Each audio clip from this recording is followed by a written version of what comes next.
Mas Ridwan, kami kembali bergabung menyapa Mas Ya, Mbak Ridwan Ivo. Habib, pakar terorisme intelijen. Ya, Mbak Ivo. Mas Ridwan, Halo. ini kan olah TKP sudah dilakukan, sedang dilakukan ya. Dan Ya, ada Denzipur kita lihat di lokasi tempat kejadian perkara ini. Apa yang bisa Anda baca dari sini? kalau itu barangkali memang karena ini kan berdekatan dengan komplek militer ya, Mbak Ivo ya. Ini berdekatan dengan komando Angkatan Laut di situ, daerah Angkatan Laut. Jadi barangkali itu juga bagian dari perbantuan TNI ya, yang memang biasanya memang ada semacam sinergisitas antara Polri dan TNI ketika dalam situasi teror seperti ini. Dan ternyata kalau kita lihat di map ya, sekolah ini memang posisinya tidak jauh dari beberapa objek-objek vital strategis, termasuk tadi mes TNI, kemudian ada juga beberapa tempat ibadah, misalnya gereja Oikumene dan beberapa gereja yang lain, yang jaraknya juga tidak jauh dari SMA ini. Jadi memang ini lokasi yang sangat padat dan kemungkinan memang targetnya bisa sangat random. Nah ini yang memang kita harus benar-benar menunggu karena biasanya itu baru bisa dipastikan ketika yang pertama ada jejak-jejak forensik dari identitas pelaku yang ditemukan. Misalnya ada handphonenya yang tertinggal di situ bisa dilakukan digital forensik di alat telekomunikasinya si pelaku. Akan kelihatan di situ dia berkomunikasi dengan siapa dan sebagainya itu bisa bisa dideteksi dari situ. Sampai itu terjadi, saya kira kita masih menunggu saja apa yang nanti dilakukan oleh Polri. Ya, kita kan masih menunggu penjelasan resmi dari polisi meski tadi Kapolda Metro Jaya sempat memberikan pernyataannya saat mengunjungi korban di Rumah Sakit Islam Cempaka Putih. Tapi menurut Anda sebenarnya Pak Ridwan, seberapa serius sebenarnya ancaman yang bisa ditimbulkan dari kasus ledakan hari ini? Yang pertama tentu menimbulkan keresahan publik ya. Ini yang saya kira harus segera dipadamkan.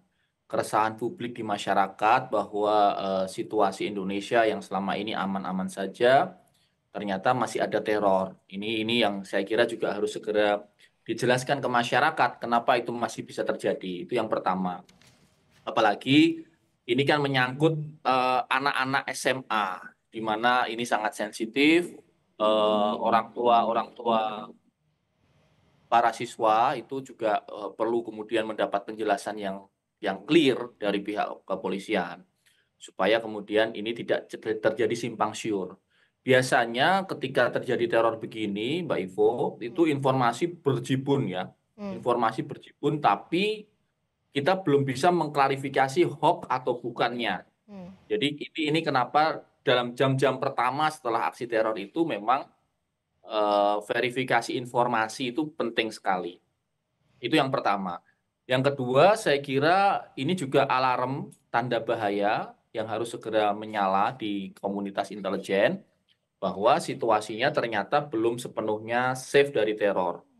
Artinya jangan sampai kemudian kejadian ini ditiru atau dikopi oleh kelompok-kelompok lain, lone wolf yang jejaring lain yang kemudian melihat keberhasilan dalam tanda petik, melihat keberhasilan kelompok teror yang melakukan serangan ini di SMA ini, lalu kemudian mereka melakukan copycat atau meniru di tempat lain.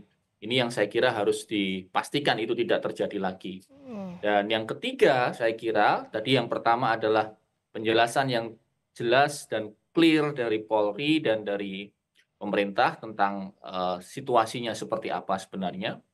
Yang kedua adalah pencegahan deteksi dini supaya ini tidak ditiru dan tidak terjadi di tempat lain di waktu yang masa depan.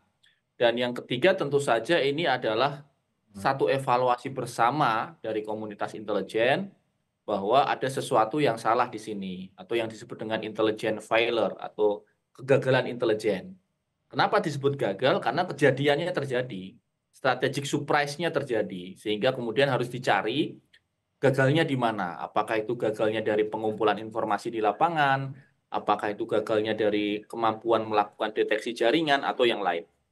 Itu Ya. Ivo. Ya, kita jeda terlebih dahulu, nanti akan kita lanjutkan kembali dialog bersama Anda, Pak Ridwan. Saudara, Anda tetaplah bersama kami di Breaking News Kompas TV terkait ledakan di SMA N72 Kelapa Gading, Jakarta Utara yang menyebabkan 54 orang terluka. Breaking News Kompas